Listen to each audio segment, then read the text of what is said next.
2014 में हमारी सरकार आने से पहले हालात ये थी कि देश में गरीब जितना बीमारी से नहीं डरता था, उससे ज्यादा डर उसे इलाज के खर्च से लगता था। अगर परिवार में कोई एक व्यक्ति भी गंभीर बीमारी का शिकार हो जाए तो पूरा परिवार संकट में आ जाता था। मैं भी आप सबकी तरह गरीब परिवार से निकला हूं। मैंने भी इन तकलीफों को देखा है और इसलिए मैंने संकल्प किया है, मैं इलाज का खर्च कम करूंगा और आपकी जेब में ज्यादा से ज्यादा पैसे बचाऊंगा। मैं आपको बार बार हमारी सरकार की कुछ कल्याणकारी योजनाओं की जानकारी देता रहता हूं ताकि एक भी जरूरतमंद योजनाओं से छूटे नहीं। इसलिए मैं कई जरूरी बातें आज फिर यहां दोहरा रहा हूं और मैं आशा करता हूं आप इसे याद भी रखेंगे और अपने परिचितों को जरा बताएंगे भी। बताएंगे ना? पक्का बताएंगे? ये भी सेवा का ही काम है। इलाज के खर्च का बोझ कम होना चाहिए कि नहीं होना चाहिए? इसलिए मैंने हर गरीब के मुफ्त इलाज की व्यवस्था कर दी है। 5 लाख तक का इलाज बिना किसी खर्च के। किसी बेटे को अपने मां बाप के इलाज के लिए 5 लाख रुपए तक खर्च नहीं करना पड़ेगा। ये दिल्ली में आपका जो बेटा बैठा है ना, वो काम वो करेगा। लेकिन इसके लिए आपको आयुष्मान कार्ड बनवाना है। मुझे आशा है कि यहां बहुत सारे लोग होंगे जिनका आयुष्मान कार्ड जरूर बना होगा। जिनका नहीं बना है वो भी जल्दी से बनवा ले। और मैं मुख्यमंत्री जी को भी कहूंगा कि इस काम को, इस क्षेत्र में अगर कोई छूट गए हो तो तेजी से इसको आगे बढ़ाया जाए।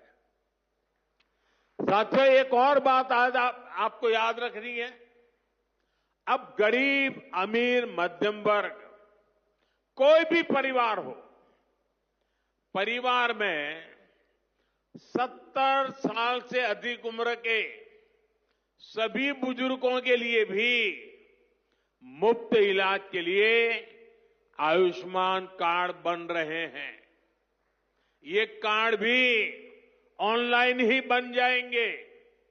इसके लिए कहीं किसी को कोई पैसा देना नहीं है और अगर कोई पैसे मांगता है तो सीधे मुझे चिट्ठी लिखना, बाकी काम मैं कर लूंगा।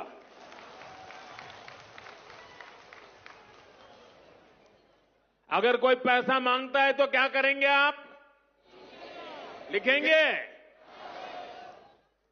मैं इन संत महात्माओं को भी कहता हूं कि आप भी जरा आयुष्मान कार्ड का प्रबंध कर दीजिए ताकि आपको कभी बीमारी में मुझे सेवा करने का मौका मिले।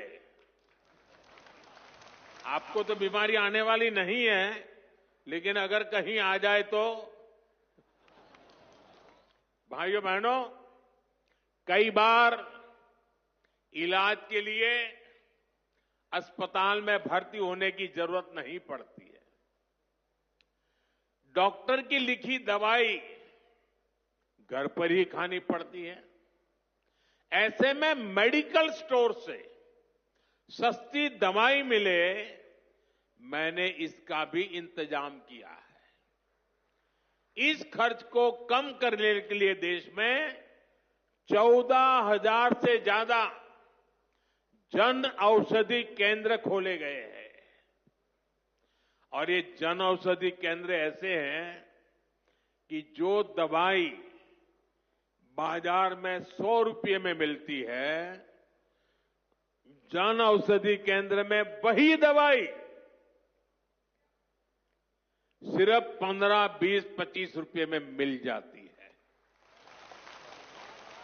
अब आपका पैसा बचेगा कि नहीं बचेगा? तो आपको जन औषधि केंद्र से दवाई लेनी चाहिए कि नहीं लेनी चाहिए? दूसरी एक बात मैं करना चाहता हूं। आजकल बहुत बार खबरें आती हैं, गांव-गांव किडनी की भी बीमारी काफी फैल रही है। अब किडनी की बीमारी जब बढ़ जाती है तो लगातार डायलिसिस करानी पड़ती है, नियमित रूप से करानी पड़ती है, दूर दूर जाना पड़ता है, खर्चा बहुत लगता है। आपकी ये मुसीबत कम हो, इसलिए हमने देश के 700 से ज्यादा जिलों में 1,500 से ज्यादा डायलिसिस सेंटर खोले हैं। यहां मुफ्त डायलिसिस की सुविधा भी उपलब्ध है। सरकार की इन सब योजनाओं की जानकारी आपको भी होनी चाहिए और आपको अपने परिचितों में भी सबको बताना चाहिए। तो मेरा इतना काम करोगे? जरा सब हाथ ऊपर करके बताइए, करोगे? आपको पुण्य मिलेगा। ये सेवा का काम है।